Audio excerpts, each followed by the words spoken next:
Hello everyone, it's the CanadianWifier here. Alright, so I have a game for you today.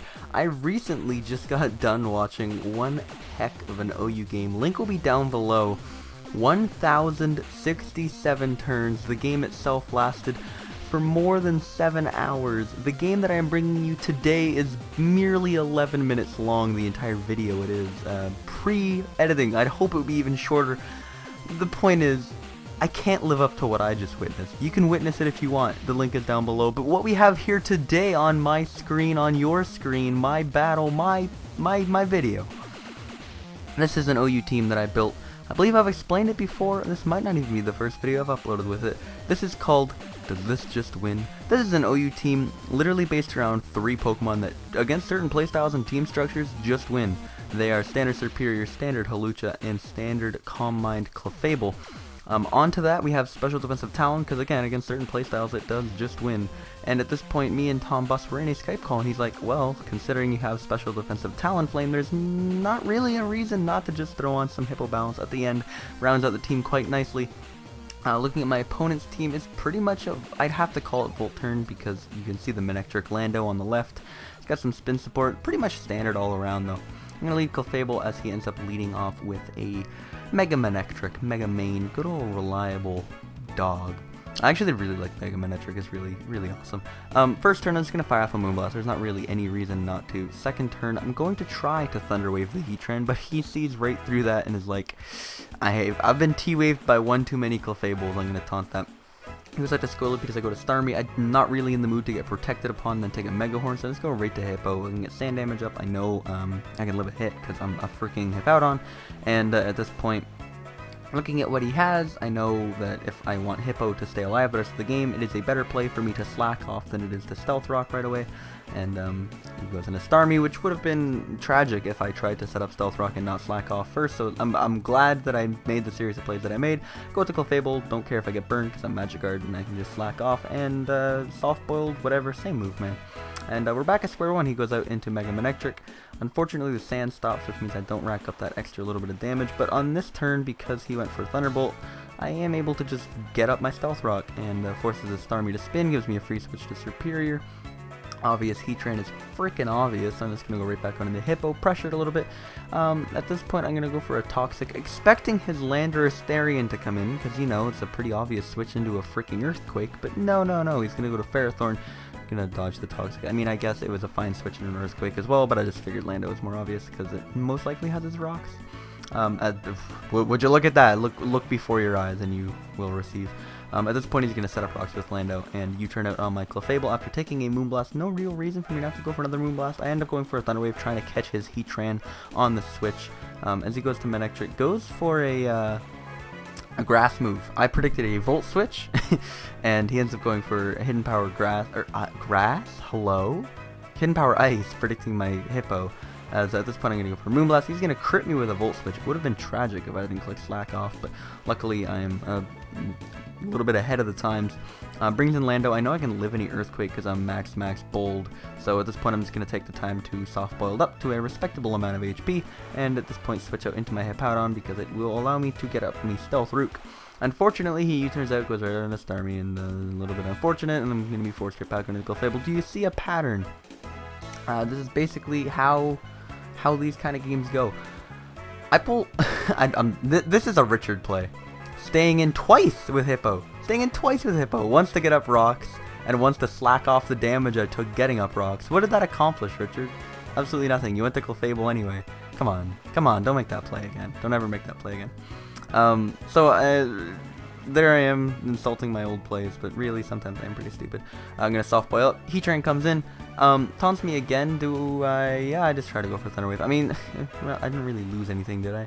I'm going to go for a Moonblast on this turn, lowering his special attack if you wanted to stay in with Heatran. If not, hey ho, what do you know? Goes to, he's going to double the Starmie, predicting my Hippo because he had in Squirrelipi. That is a great play by my opponent. Wonderful, awesome.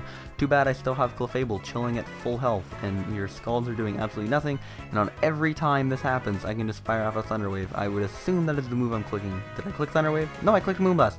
Yes, okay. If I can pause this in 3, 2, 1. Okay, so as you can see on your screen, Clefable used Thunder Wave. Why? This is the dumbest thing I've ever done. I swear to God.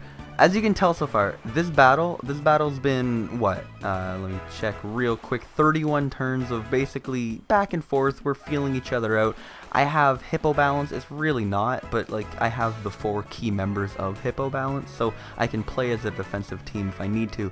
He has like a defensive core with some Volt Turn. We've been playing pretty standard so far. At this point, I have the Clefable spread that Tom Buss mentioned in one of his videos that can set up on Ferrothorns. It's sassy with minus like 23 IVs in speed so that Gyro Ball doesn't do a KO. I could have just Calm Minded here to the moon and won. Well, barring him going out to Scolipede and me being at low HP, but you know what I mean. I could have just set up on this Ferrothorn. Instead, I Thunder Wave it, unpausing. As you can see, I Thunder Wave it as he goes for Gyro Ball on the same turn, and I just die. It upped the damage from 40 to death. Great job, Rick. Fucking bravo. You did well. I go to Hippo, and I'm like, okay, this is looking bad, but I still can win. I still can win. I just need Hawlucha to sweep. So I get up my rocks in case he has any weird sashes, and in general just to wear down his team, right? I'm gonna go for a HP Fire with Superior. I've made smarter plays before. That was not a smart play, as Heatran is in. I have Talonflame in. I dodge a Toxic, which is nice. He goes for Taunt, which is not nice because I'm actually SD Talon, so I couldn't have even taunted him before I got taunted. Gonna go to my Starmie on the Lava Plume, unfortunately because it is Flash Fire boosted and he gets a burn. I'm in a little bit of a pickle here. I'm not quite sure what I decided to do. I think, yeah, okay, I end up Rapid Spinning. It's a pretty safe play for me just because I want my Hawlucha to be at a, like, not respectable, but like a round number of HP, one that I can actually work with. Speaking of Hawlucha, predicting him to go for either a grass move or not a Gyro Ball at the very least, I switch right into Hawlucha, and if you look at his team, I win. I just win. That's it. That's how this works. And that's how it works. That's how you get the girl. Oh. So I can sub up, get my Citrus Berry, get my Unburden. He breaks my sub with an Earthquake, and, well, Lando's dead. There's one Intimidate user out of the books, and then not only that, but one of his Recoil users. He's gonna go to Manectric. The subs, if I subbed here, instead of going for an attack, like, also if I Acrobatics, I don't know if it would have killed Ferrothorn, so, like, just mind games all over the place. He can obviously just keep going into Manectric, and until that Ferrothorn died, I couldn't have subbed, because if I subbed, I would have been minus 25, and I obviously wouldn't have, I would have died to the Iron Barbs. At this point, Manectric is low enough that even a neutral Acrobatics can kill, and I don't want to say he played it poorly, but I think Ferrothorn had a chance to live a neutral high jump kick, or I would at least assume it could, but he left the 2 Pokemon that just get swept at the end by a neutral Hawlucha alive, and would you look at this, plus 2 Scoia'Pie, get that shit out of here. Hawlucha is too fast. Hawlucha is so fast. It's unbelievable. Regardless, voice crack, sorry. Regardless, that's going to give me this game. This is actually the first game out of 2 that I'm going to bring you. The second game, believe me, is very short, so if you're going to click away, think twice. Anyway, this is, like I said, it was an interesting game. It just kind of proves how this team works. Like, you can just kind of feel around your opponent for 30 or 40 or however many turns you really want. You're running Hippo Balance, and then when you feel like the time is right, you can go into your insert Pokemon that happens to win here, whether it be your Clefable, your Hawlucha, your Superior, or your Talonflame, and just win. And that's the idea behind the team. Team will be down below if you're interested in stealing it. Anyway, let's get on to game number 2. Okay, looking at team preview here, he's got basically an offensive team, and I have Hippo Balance. So leading off Keldeo, I'm going to lead off Talon. I think I predicted Zam or maybe a Megacham, but who knows. I'm going to switch into Starmie on his Keldeo, and luckily he doesn't do the whole double to Weavile thing right away, and judging by that Scald damage on the Sylveon, I know right away that is specially defensive Sylveon out the butt. So I'm going to go to Talonflame, just going to click Will-O-Wisp. This is a game, by the way, only reason I'm tacking this on the end is, how does it feel to get destroyed? Just absolutely predicted every turn of the game. Ends up Dragon Tailing me out into Clefable. At this point, I'm going to go for a quick Moonblast. I mean, like, it's not really a prediction, but it's a safe play. But when I needed to make plays in this game, I made the plays. Going to T-Wave the Sylveon after he clicks Heal Bell, which is fantastic, because it gives me a free switch out in the Hippowdon. Going to get me up those free sweet, sweet stealth rocks. Gotta love stealth rocks. They're a pretty good move, especially when your opponent doesn't happen to have hazard removal, and you can just wear down their entire team the entire game. Gonna go with the Clefable Juka Hydro Pump. Whoops, should have been using Scald. That move doesn't miss and has a ridiculous burn chance. What you doing? Gonna Thunder Wave again. I mean, it's literally free, because if he wants to go to Garchomp, then you're an idiot, because you switched to Garchomp into a Clefable that you can't touch anything. Gonna go to Talonflame on this Sylveon. And at this point, oh my goodness, Talonflame's going in. Talonflame's SD, and Talonflame's going for Brave Bird. Oh, I'm so sorry, Sylveon. I forgot that you're specially defensive, and you took 88% from a freaking Brave Bird. Oh my goodness. Goes out to Chomp.